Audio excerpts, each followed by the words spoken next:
Assalamualaikum warahmatullahi wabarakatuh. Bismillahirrahmanirrahim. Alhamdulillahi rabbil alamin. Wabihi nasta'inu ala umuri dunya waddin. Hanya kepada Allah kita meminta pertolongan untuk urusan dunia dan urusan agama. Wassalatu wassalamu ala asyrafil anbiya'i wal mursalin wa ala alihi wa sahbihi ajma'in. Wala hawla wala quwata illa billahil aliyyil azim. Allahumma inna nas'aluka al-huda wat-tuqa wal-afafa wal-ghina. Amin ya rabbal alamin.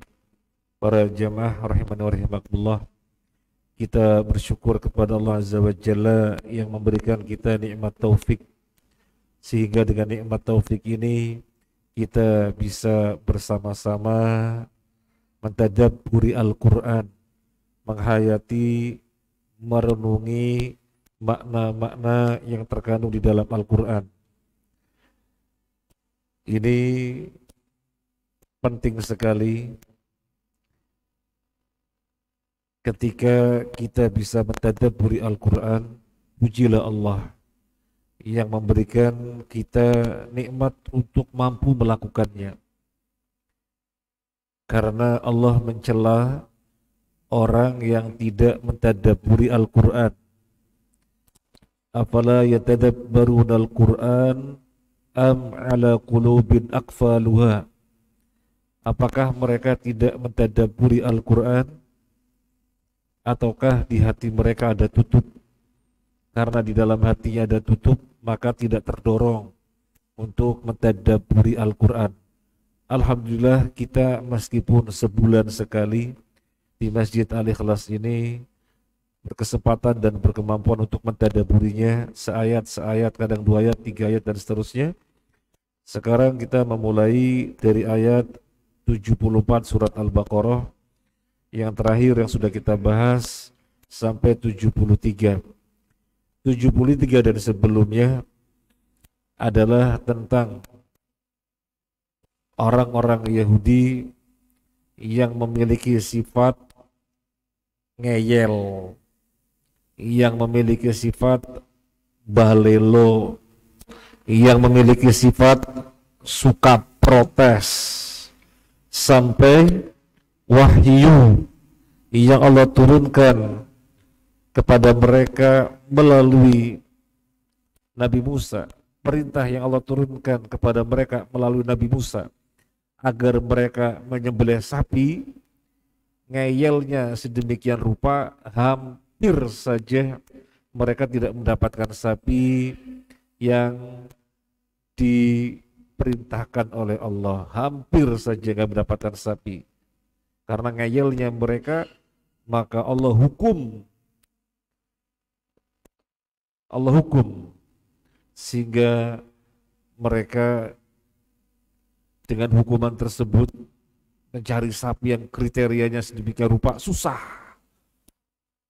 ditanggung sendiri akibat ulah mereka yang suka ngeyel. Ini orang Yahudi. Adapun orang mukmin, ketika mendengarkan perintah sami'na wa ata'na, wa ma kana qaulal mu'minina idza du'u ila Allahi wa rasulihi liyahkuma bainahum ay yaqulu sami'na wa ata'na.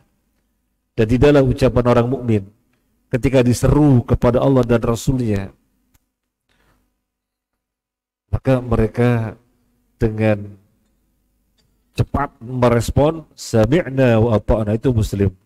Maka jangan seperti Yahudi yang senangnya ngeyel. Kemudian ketika mereka sudah menyembelih sapi dengan kesulitan untuk mendapatkannya, tetapi akhirnya bisa mendapatkan sapi, yang kemudian dengan sapi itu dipukulkan kepada jasadnya mayat, maka mayat itu hidup dan bisa ditanya, siapa yang membunuh kamu? Yang membunuh saya si fulan. Kemudian dia mati.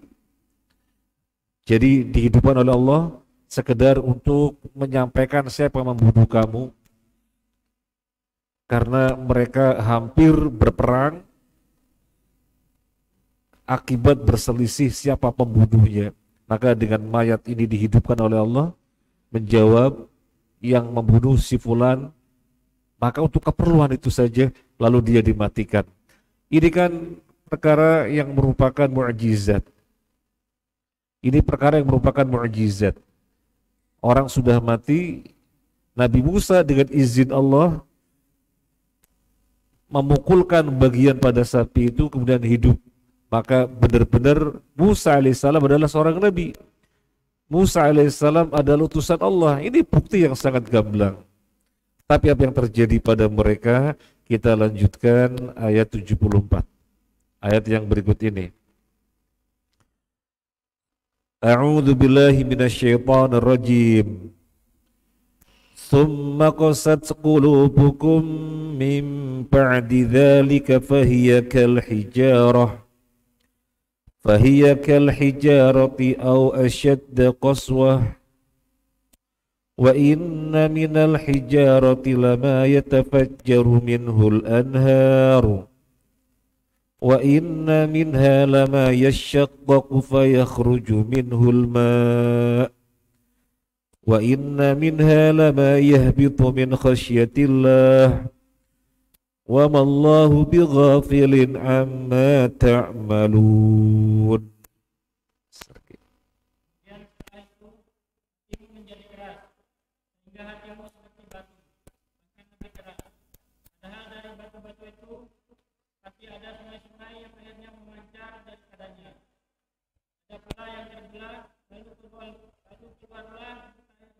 Daripadanya, dan ada pula yang menuntut jatuh kepada Allah. Dan Allah tidak lalainya terhadap apa yang kamu kerjakan. Barakallahu fiik. Tadi saya bacanya ada yang salah. Asyaddu qaswah. Saya baca asyadda qaswah. Saya ulangi sampai ayat ini. Tsumma qasat qulubukum min ba'di dzalika fahiya kal hijarah. Fahiya kal hijarati aw asyaddu qaswah. Para jamaah rahimani wa rahimakumullah, kita terjemah lafziyah terlebih dahulu, terjemah kosakata. Karena minimal muslim terhadap Al-Quran, targetnya kosakata itu minimal, tahu kosakata Al-Quran, sehingga bisa mengetahui maknanya meskipun global. Untuk penjelasannya, tafsirnya tentunya melihat kitab tafsir. Tumma kemudian, Bapak Ibu bisa ngikutin. Tumma kemudian, qasat keras, qulubukum hati mereka, mim ba'di dzalika dari setelah itu, fahiya maka dia hati kalian kal hijarati seperti batu au asyaddu qaswah atau bahkan lebih keras lagi. Wa inna minal hijarati dan padahal sesungguhnya dari antara batu-batu lama yatafajjaru sungguh ada yang memancarkan minhu darinya al-anhar sungai-sungai. Wa inna minha dan sesungguhnya darinya lama yashaqqaqu ada yang terbelah fayakhruju lalu keluar minhu darinya alma air. Wa inna minha dan sesungguhnya darinya lama yahbitu sungguh ada yang jatuh meluncur min khasyatillah karena takut kepada Allah. Wa mallahu bighafilin dan Allah tidaklah lalai amma ta'malun dari apa yang kalian perbuat. Ini yang terjadi pada orang-orang Yahudi setelah dengan kasat mata melihat mukjizat Nabi Musa alaihissalam yang sesungguhnya itu menjadikan mereka bertobat dan tunduk sepenuhnya patuh kepada nabinya, tetapi yang terjadi apa? Hatinya mengeras. Kita bacakan dari tafsir As-Sa'di. Thumma qasat qulubukum ay istaddat wa ghaladat. Setelah kejadian itu hati mereka mengeras. Thumma falam tu'atharu fiha al-mau'idhah. Tidak bisa ngaruh, tidak bisa berdampak kepada hati-hati mereka mau'idhah, suatu pelajaran yang nyata-nyata dijumpainya langsung, yang nyata-nyata dilihatnya langsung oleh dua mata mereka.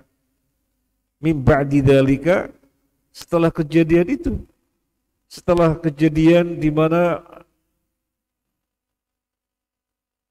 pemukulan mayat dengan sebagian sapi, akhirnya Allah hidupkan, akhirnya mereka terhindarkan dari peperangan karena sudah tersingkap siapa pembunuhnya.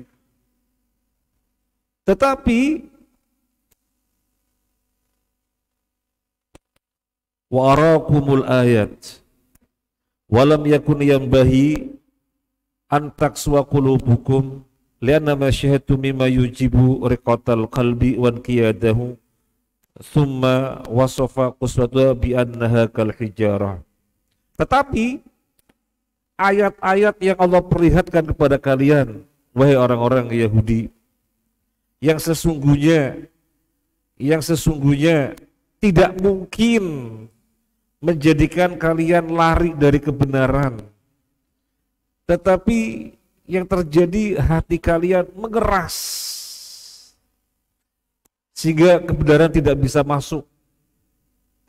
Tetapi yang terjadi hati kalian malah mengeras sehingga tidak bisa menunjukkan ketaatan. Yang sesungguhnya melihat kejadian itu hati kalian lembut, riqatal qalbi, tapi mengeras.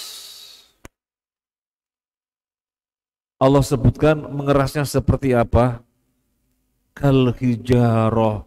Hati kalian mengerasnya seperti batu. Batu itu apa sih? Kenapa Allah sebutkan hati-hati mereka mengeras seperti batu? Batu itu apa sih?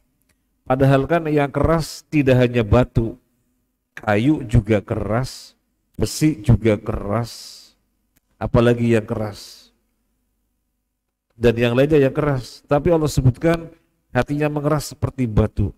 Syekh Sa'di menjelaskan, allati asyaddu qaswatin minal hadid, lan al hadid warasas idza udhiba finnar dzaba bi khilafil ahjar.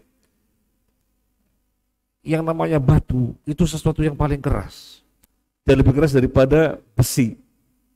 Besi kerasnya sedemikian rupa, ditaruh di dalam ditaruh di dalam api meleleh.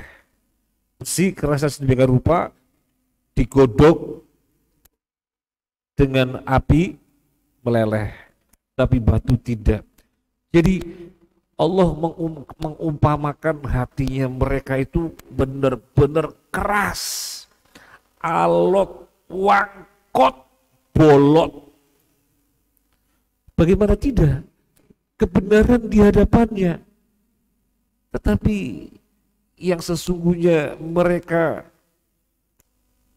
tidak bisa menghindar kebenaran kecuali pasti harus menerimanya. Yang sesungguhnya mereka pasti harus menerimanya dan menunjukkan ketaatan, tetapi kerasnya hati yang sedemikian rupa keras, bahkan lebih keras dari batu, semuanya gak ngefek. Semuanya gak ngefek. Maka Allah sebutkan kerasnya seperti batu. Padahal batu itu sendiri, jadi setelah Allah menyebutkan, mengumpamakan, menyerupakan kerasnya hati mereka seperti batu, di sini Allah menginformasikan padahal batu itu sendiri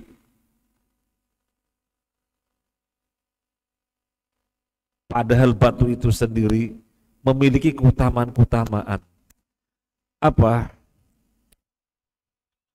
keutamaan batu? Wa inna minal hijarati lama yatafajjaru minhul anhar. Di antara batu yang ada itu ada yang darinya memancarkan air, waterfall, syalalat, air terjun.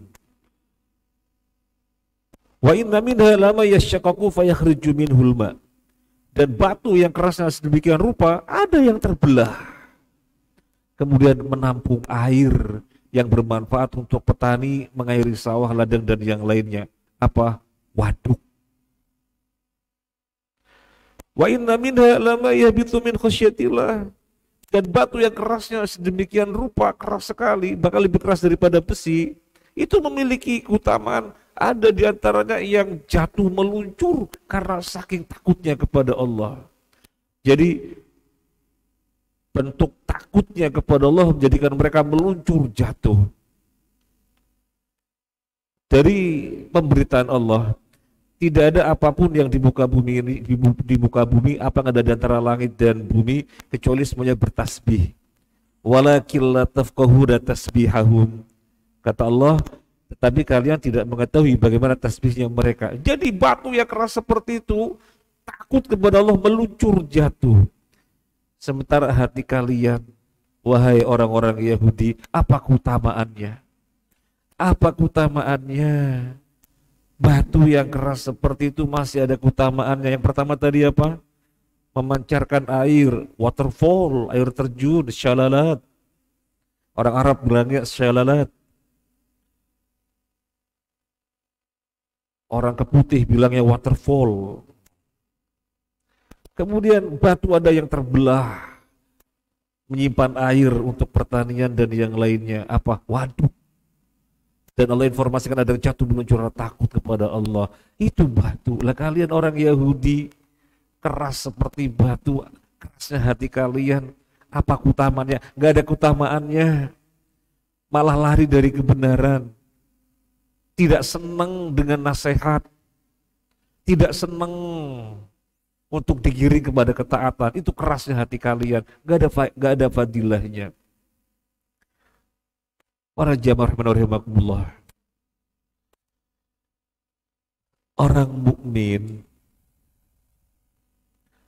ketika melihat kebenaran maka langsung Allahu Akbar. Maha benar Allah, bertambah keimanan. Melihat suatu kebenaran lagi, maka bertakbir, Allahu Akbar. Maha benar Allah, bertambah keimanan lagi.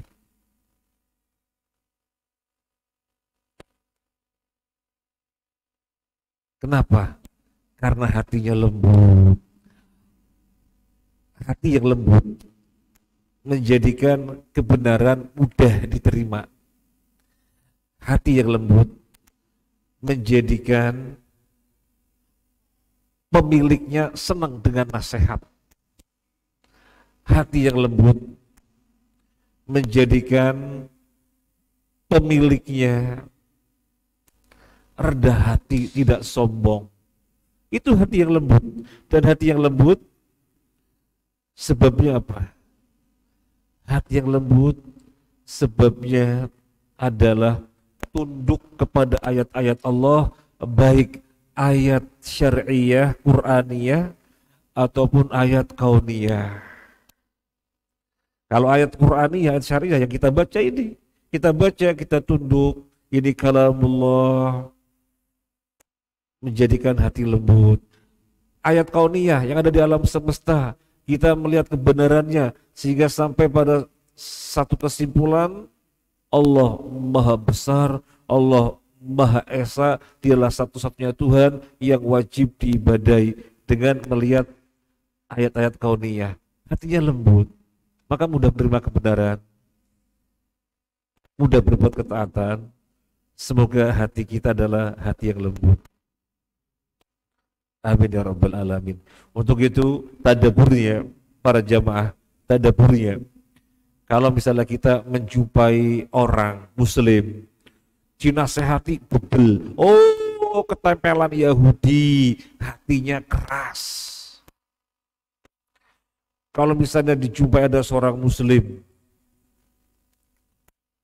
maunya menasehati saja, Giliran dinasihati marah-marah, tidak terima. Oh, bebel berarti orangnya, hatinya keras. Sebabnya kenapa? Sebabnya kenapa? Karena kurang diberi siraman ayat-ayat Qur'aniyah, dan kurang perenungan terhadap kekuasaan Allah, kurang. Makanya di dalam surat Al-Furqan, di antara ciri ibadur rahman, kita lihat Al-Furqan.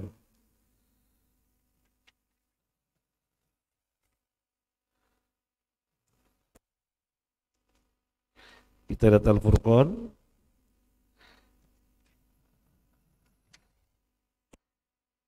Ayatnya ayat 73 ini ya. Berapa sih ini sih?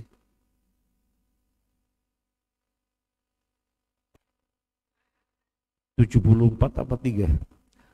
Ayatnya berbunyi, walladzina idza dzukiru biayati rabbihim lam yakhiru 'alaiha summan wa umyana. Ayatnya berbunyi begitu. Ayat berapa? 73. Ya, ini nggak kelihatan, nggak tahu tulisannya kecil apa matanya yang kecil. Kita bacakan Al-Furqan ayat 73. Walladzina idza dzukiru biayati rabbihim lam yakhiru 'alaiha summan wa umyana.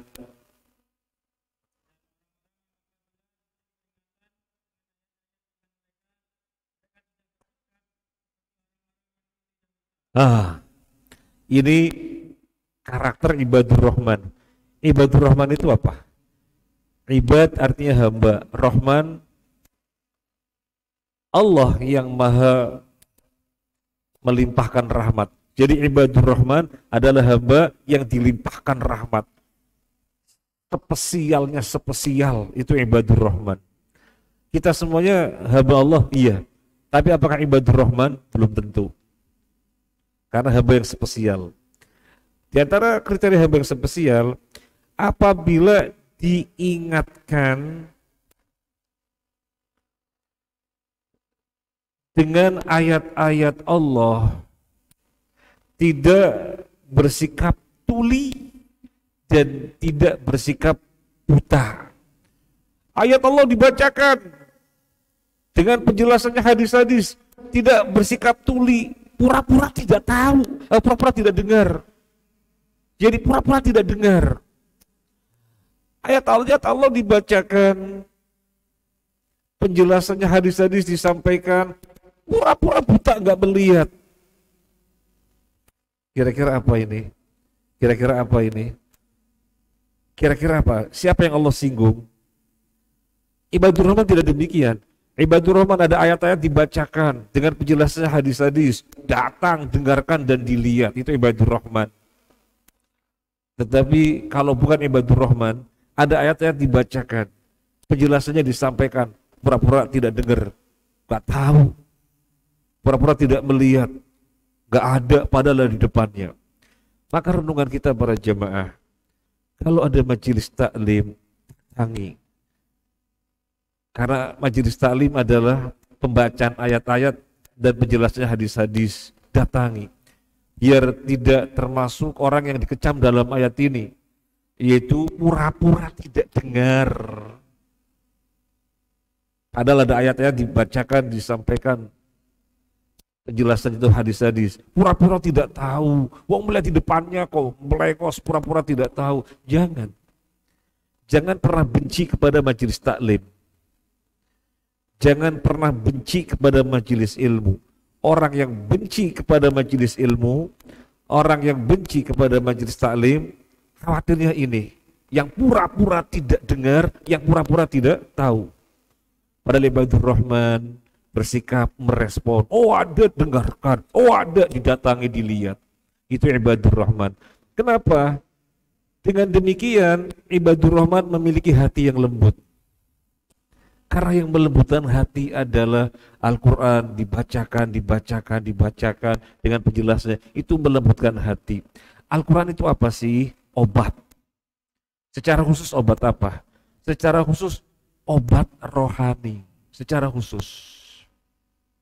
Meskipun merupakan juga obat jasmani. Kalau ada orang sakit dibacain Al-Fatihah, ada orang sakit dibacain sebagian dari ayat Al-Quran, itu fungsi obat jasmani. Tetapi yang lebih utama adalah obat rohani, menjadikan hati lembut, biar tidak seperti orang Yahudi yang Allah sebutkan di dalam ayat ini, summa qasat qulubukum, kemudian hati mereka mengeras, alot, wangkot, bolot, lari dari kebenaran, lari dari ketaatan. Itu orang Yahudi. Kita memohon kepada Allah agar dijauhkan dari sifat Yahudi. Para jemaah rahimakumullah, ini ayat tentang Yahudi. Kita membacanya, apa kita kemudian bersikap, wah itu mah tentang Yahudi, bukan tentang Muslim. Iya, ini tentang Yahudi, tetapi kita diperintahkan mentadaburinya biar kita paham dan tidak ketempelan sifat Yahudi, di mana setiap waktu kita memohon kepada Allah agar jangan pernah meniti jalannya Yahudi, ghairil maghdubi alaihim waladdallin. Itu kita memohon kepada Allah untuk tidak pernah meniti jalannya al-maghdub alaihim, orang-orang yang dimurkai, yaitu Yahudi. Nah, ini Al-Baqarah ayat 74. Sekarang kita lanjutkan Al-Baqarah 75. Kita lanjutkan Al-Baqarah 75.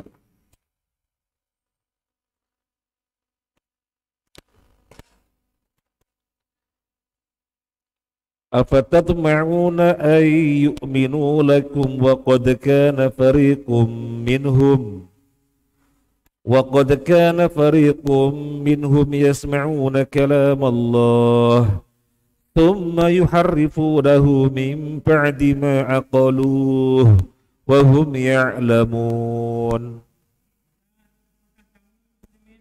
Jangan mengharapkan mereka akan percaya kepadamu. Sedangkan golongan dari mereka dengar firman Allah, lalu mereka mengubahnya setelah memahaminya. Padahal mereka tidak mengetahuinya.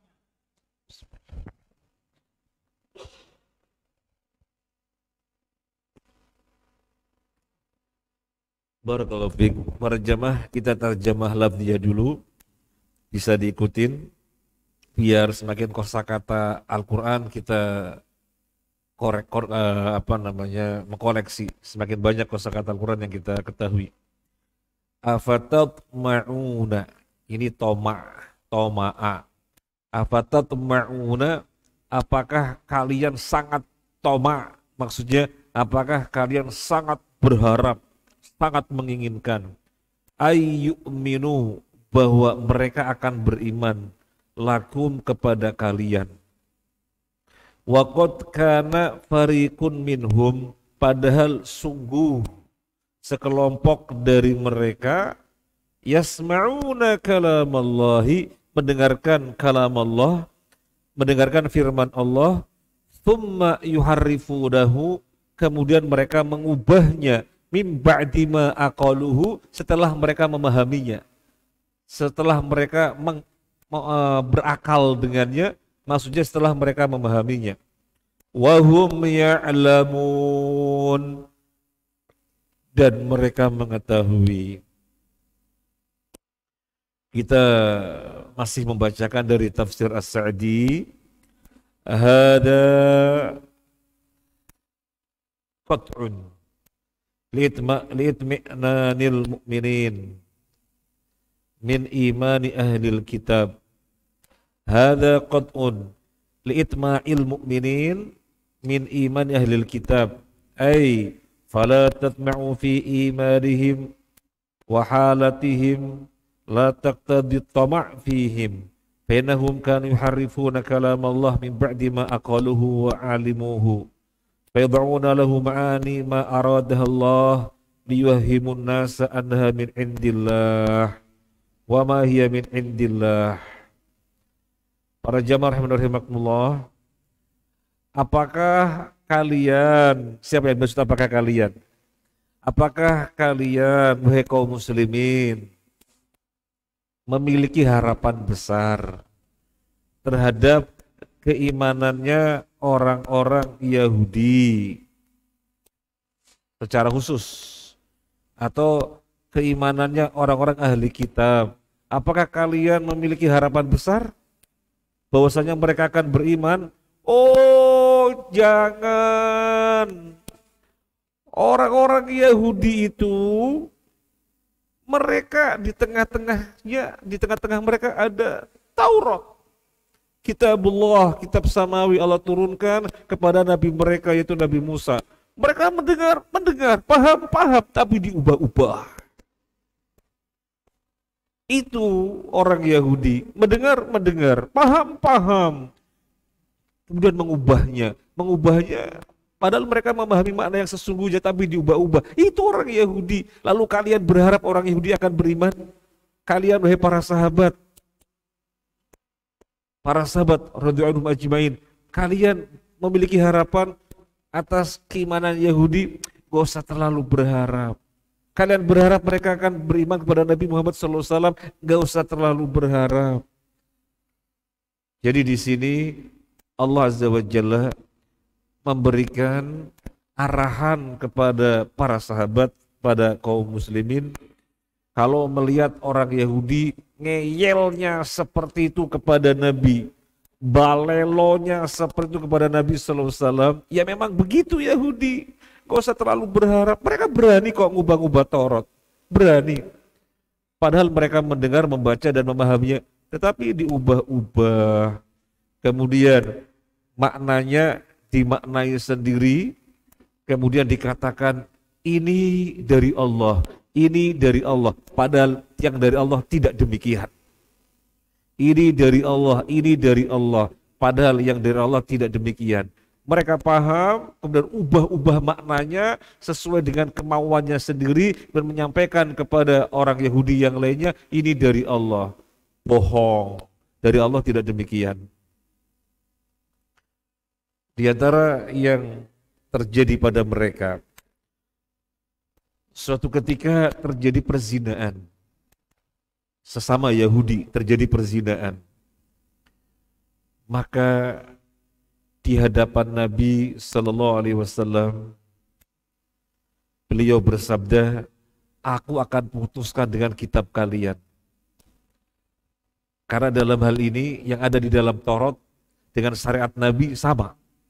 Bahwasanya orang berzina dan sudah menikah dirajam, sama. Maka Nabi bersabda, aku akan putuskan dengan kitab kalian. Ayo buka kitab kalian. Maka dibukalah ayat tentang orang yang berzina. Dibaca itu ayat. Begitu tentang masalah hukuman ditutupin. Maka Nabi mengatakan buka. Ternyata tentang rajam. Maka mereka dirajam. Itu orang Yahudi. Tahu ayat yang sesungguhnya bagaimana, tetapi ditutupin. Sehingga praktek mereka terhadap orang yang berzina cuma dicoreng-coreng mukanya doang. Dicoreng-coreng. Padahal perintahnya dirajam. Tetapi disampaikan kepada awamnya, orang umumnya, yang dari Allah seperti ini, dicoreng-coreng wajahnya. Jadi mengubah-ubah firman Allah, padahal mereka mendengarnya dan memahaminya, dimaknai sesuai dengan hawa nafsunya dan disampaikan dari Allah seperti ini. Itu orang Yahudi. Terus kalian berharap keimanan mereka? Gak usah terlalu berharap. Tapi ada nggak ya orang Yahudi yang masuk Islam? Ya ada orang Yahudi masuk Islam. Tetapi kok di sini Allah mempertanyakan kalian berharap? Bukan berarti nggak ada Yahudi yang masuk Islam, ada. Tapi secara umum karakternya demikian. Di antara yang masuk Islam, Abdullah bin Salam, Abu Lubabah, kemudian siapa lagi? Sa'ad bin Mu'adz. Ini orang-orang Yahudi yang masuk Islam. Ada. Tapi secara umum karakternya demikian. Para jamaah rahimakumullah, kita lebarkan pembahasan. Di dalam ayat ini disebutkan, kalian sangat berharapkah bahwasanya orang Yahudi ahli kitab akan beriman bahwasanya Muhammad SAW adalah Nabi? Gak usah terlalu berharap. Mereka itu mendengarkan kalam Allah, tapi mengubahnya. Jadi di sini disebutkan waqad kana fariqum minhum yasma'una kalam Allah.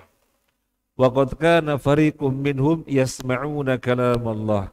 Padahal segolongan mereka mendengarkan kalam Allah, tapi mereka mengubahnya. Tsumma yuharrifunahu, lalu mengubahnya min ba'di ma aqaluhu, setelah memahaminya, wa hum ya'lamun, padahal mereka menyadari apa yang mereka perbuat.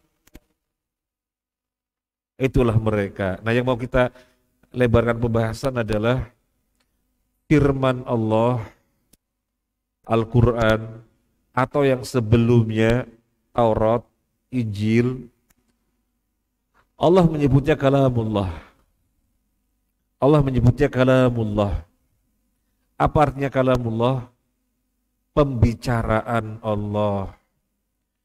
Jadi Allah itu bersifat kalam. Allah bersifat berbicara. Al-Quran kalamullah. Al-Quran adalah pembicaraan Allah. Bukan makhluk, bukan. Karena kalamullah sifat Allah dan sifat bukan makhluk. Allah bersifat kalam, berbicara, maka berbicara bukan makhluk. Jadi Al-Quran bukan makhluk. Al-Quran bukan makhluk. Mungkin ada yang bertanya, kita baca Alhamdulillahi Rabbil Alamin. Itu suaranya Pak Yasin. Suara Pak Yasin makhluk. Itu ditulis dengan tinta, tintanya makhluk. Ditulis di atas kertas, kertasnya makhluk. Suaranya orang membaca makhluk, tinta yang untuk menulis makhluk, kertas tempat untuk menulis makhluk. Tetapi apa yang dibaca oleh manusia, yang ditulis dengan tinta dan di atas kertas, itu bukan makhluk, itu kalamullah, bukan makhluk. Allah berbicara bagaimana sih? Allah berbicara mata sya'a, kapan dia menghendaki. Kemudian bima sya'a, bagaimana dia menghendaki. Dan kaifa sya'a, bagaimana dia menghendaki. Ini kita cut untuk adzan dulu, insyaallah kita lanjut sedikit pada adzan. Wassallallahu ala Muhammadin wa ala alihi washabihi ajma'in walhamdulillahi rabbil alamin.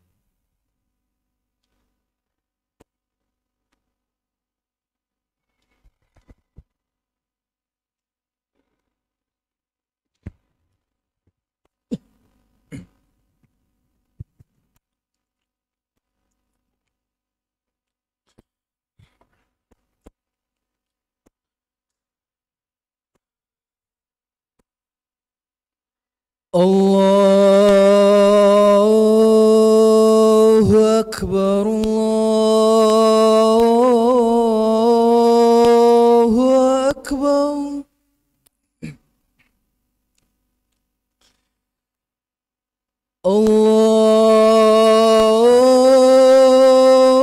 Allahu Akbar, Allahu Akbar.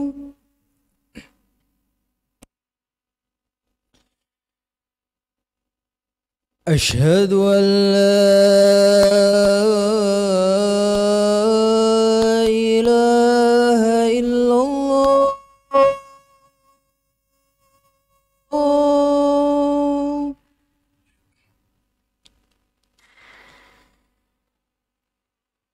أشهد أن لا إله إلا الله.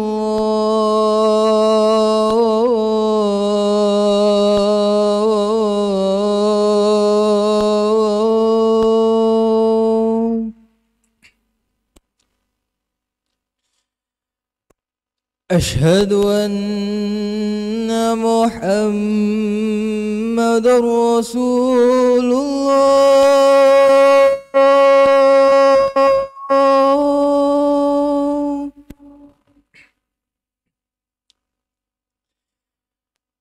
أشهد أن محمد رسول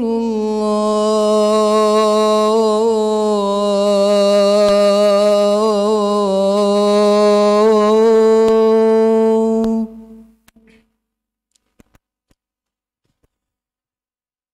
حي على الصلاة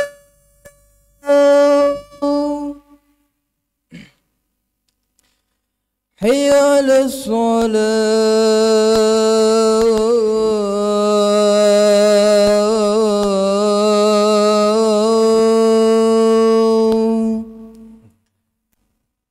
حي على الفلاح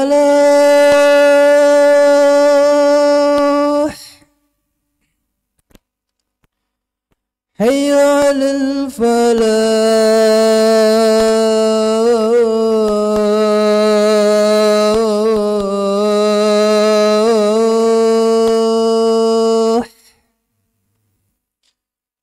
الله أكبر الله أكبر لا إله إلا الله.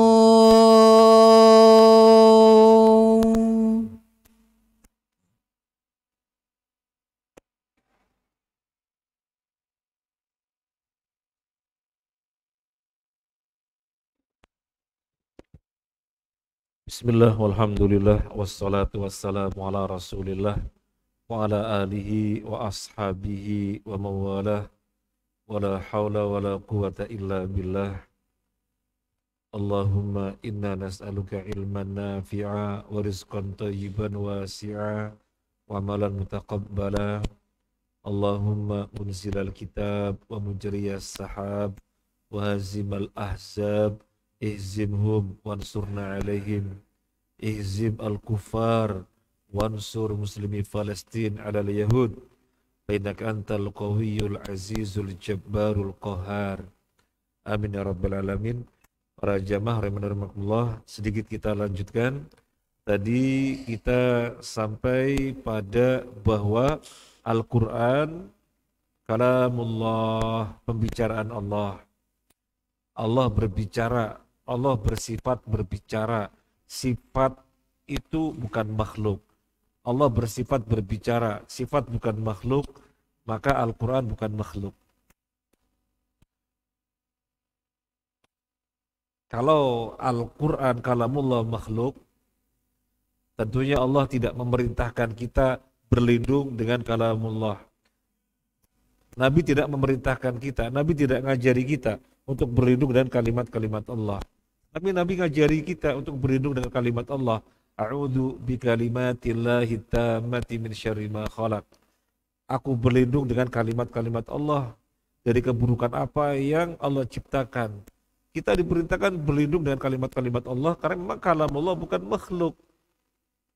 Kalam sifat, Allah bersifat, dalam hal ini bersifat berbicara.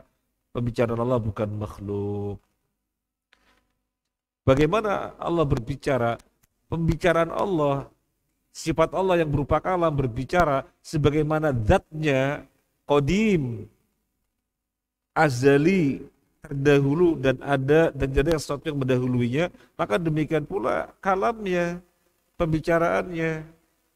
Tetapi bagaimana Allah berbicara? Yang pertama, mata sya'a, kapan dia menghendaki, bima sya'a, apa yang dia kehendaki, kaifa sya'a, bagaimana dia menghendaki. Contoh, mata sya'a, kapan? Ya kapan dia berfirman, maka dia akan berfirman.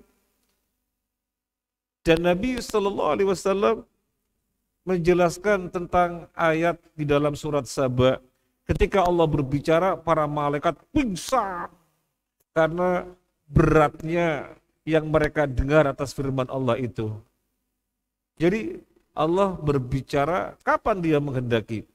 Dan pembicaraan Allah dengan huruf dan dengan suara. Tetapi suara tidak sama sebagaimana suaranya manusia. Tidak sama dengan suaranya makhluk. Kemudian Bima sya'a, dengan apa dia menghendaki, tentang perintah, tentang larangan, dan dengan apa? Dengan bahasa Arab. Dia menghendaki dengan bahasa Arab. Untuk Al-Quran dia menghendakinya dengan bahasa Arab. Jadi Allah berbicara dengan apa dia menghendaki. Dalam hal ini perintahkah, larangankah, bahasanya bahasa Arabkah? Allah menghendaki demikian. Maka terjadilah apa yang dia kehendaki. Kemudian kaifa sya'a, bagaimana yang dia kehendaki. Bagaimana yang dia kehendaki? Yang dia kehendaki misalnya berbicara dengan Nabi Musa di sebelah kanan Gunung Tursina. Wanadainahu min janibit turil aiman. Di dalam surat Maryam ayat 52. Dan kami menyeru Nabi Musa dari sebelah kanan Bukit Tursina. Allah menghendakinya demikian. Bagaimana dia menghendaki? Menghendaki dari sebelah kanan Bukit Tursina. Maka Nabi Musa mendengarkan dari sebelah kanan Bukit Tursina. Itu yang dikehendaki. Ada juga Allah menghendaki ketika berbicara dengan Nabi Musa, wa qarrabnahu najiyya. Nabi Musa kami dekatkan dan kami ajak berbicara dia. Apa tafsirnya? Apa tafsirnya? Imam Mujahid, juga Imam Sudi dan yang lainnya yang merupakan muridnya Ibnu Abbas, ahli tafsir nomor 1 di bawah kolong langit, karena dia didoakan oleh Nabi. Jadi Nabi Musa diangkat ke langit, mendekat Allah, dan Allah ajak bicara. Ini namanya kaifa sya'a. Allah mengajak berbicara Nabi Musa sebagaimana yang dia kehendaki. Wanadainahu min janibit turil aiman. Kami menyerunya dari sebelah kanan Bukit Tursina. Wa qarrabnahu najiyya, dan kami mendekatkannya kepada kami, lalu kami mengajaknya berbicara. Para jamaah rahimakumullah, ini sebenarnya pembahasan yang sangat panjang, dan pembahasan ini serius karena sebagian kaum muslimin tergelincir di dalam bab ini. Tergelincir di dalam bab ini. Akidah Ahlussunnah wal Jamaah menyatakan yang namanya berbicara itu dengan huruf dan dengan suara. Al-Quran ditulis dengan bahasa Arab. Terlalu banyak di dalam ayat Al-Quran. Misalnya, wa idh qala rabbuka lil malaikati, dan ingatlah ketika Tuhanmu berbicara dengan malaikat. Yang namanya berbicara, bahasa Arab menjelaskan itu dengan huruf dan dengan suara. Dengan huruf dan dengan suara. Jadi Allah berbicara dengan huruf dan dengan suara. Sebagian mereka menolak ini. Masa sih Allah berbicara dengan huruf dan dengan suara? Nanti kayak makhluk. Akhirnya mereka mentakwil. Allah berbicara tidak dengan huruf dan tidak dengan suara. Terus bagaimana? Pembicaraan Allah itu hadithun nafsi.